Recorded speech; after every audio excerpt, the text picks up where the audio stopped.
தட்டி கொடுத்து, "நீ சூப்பரா பண்ற, நீ சூப்பரா செய்ற, நீ இன்னும் அழகாக பண்ணலாம், இன்னும் நீ முன்னுக்கு வரலாம், உனக்கு நாங்க சில உதவிகள செய்றோம், நீ அதன் மூலமாக இன்னும் அ மேன்மை அடையலாம்" என்று சொல்லி நமக்கு தட்டி கொடுப்பதற்கு பின்பதாக யாருமே இல்ல. கவலைப்படாதீங்க. கர்த்தர் உங்களுக்கு முன்பதாக பெரிய பிளான் வச்சிருக்காரு. உங்களுக்கு முன்பதாக அவர் ஒரு பெரிய திட்டத்தை வைத்திருக்கிறார். பின்னாடி இருந்து தட்டிக் குடுக்க மனிதர்கள் இல்லன்னா என்னங்க, முன்னாடி வழிநடத்துகிற தேவன் இருக்கிறாரே, அவர் உங்களுக்காக கோணலான எல்லாவற்றையும் அவர் நேராக்குவார். கரடு முரடான பாதைகளை செவ்வையாக்குவார். பள்ளங்கள் எல்லாவற்றையும் நிரம்ப பண்ணுவார். காற்றையும் காண மாட்டீர்கள், மழையும் காண மாட்டீர்கள். ஆனால் பள்ளங்கள் எல்லாம் நிரப்பப்படும். தேவனோடு நீங்கள் நெருங்க நெருங்க மனிதர்களுடைய பாராட்டெல்லாம் நீங்க வேஸ்ட்ன்னு நினைப்பீங்க. அதெல்லாம் நமக்கு தேவையே இல்ல. ஏனென்று சொன்னால் தேவன் இந்த வேதாகமத்தில் சொல்லியிருக்கிறார். பயப்படாத நான் உன் கூட இருக்கேன்னு சொல்லியிருக்கிறார். இன்னும் கூட ஒரு அழகான வசனத்தை உங்களுக்கு நான் கூற முடியும். மத்தேயு 9ஆம் அதிகாரம் 12ஆம் வசனம்.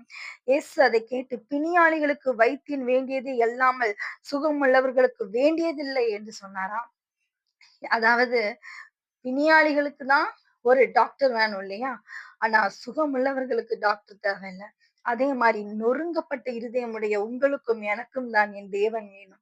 எல்லாம் சம்பூரணமாக வைத்துக்கொண்டு பணக்கார வாழ்க்கை வாழ்ந்து கொண்டு இருக்கிற நெஞ்சம் நிறைந்திருக்கிற அவர்களுக்கு தேவன் தேவையே இல்லை. உங்களை காயப்படுத்துகிற மனிதர்களுக்கு தேவன் தேவையே இல்லை. ஆனால் காயப்பட்டிருக்கிற உங்களுடைய என்னுடைய காயத்தை கட்டுகிறதற்கு நமக்கு தேவன் தேவை. பிணியாளிகளுக்கு தான் தேவன் தேவையாம். பிரியமானவர்களே, அழகாக சுகமுள்ளவர்களுக்கு அந்த வைத்தியர் தேவையில்லை என்று தேவன் சொல்லியிருக்கிறார். ஆகையினால நீங்கள் மனிதர்களால் காயப்பட்டிருக்கிறீங்களா? நீங்கள் எதிர்பார்த்த நேசமும், அன்பும் உங்களுடைய குடும்பத்தாரிடத்திலிருந்து, சுற்றத்தாரிடத்திலிருந்து உங்களுக்கு கிடைக்கப்படவில்லையா? உங்களுக்கு எதிர்பார்த்திருந்த பாராட்டு, உங்களுடைய சொந்த இன ஜனங்களிடத்திலிருந்து உங்களுக்கு அந்த பாராட்டு கிடைக்கலையா?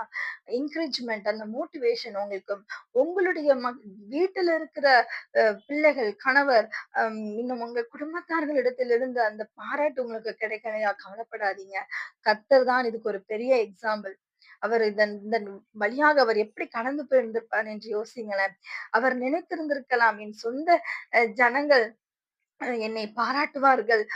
இயேசு நம்ம நாசரேத்துக்கு வந்தார். நம்ம சொந்த ஊருக்கு வந்தார். அவர் அநேக அற்புதங்களை செய்தார். அவர் செய்வார். அவர நம்ம அழைக்கணும்னு சொல்லி சொந்த ஜனங்கள் அவரை உற்சாகமாக வரவேற்பார் என்று நினைத்திருந்திருக்கலாம். ஆனால் அவருங்க அப்படி செய்யல. பிரியமானவர்களே, ஆனாலும் தேவனுக்கு எல்லாம் தெரியும் இல்லையா?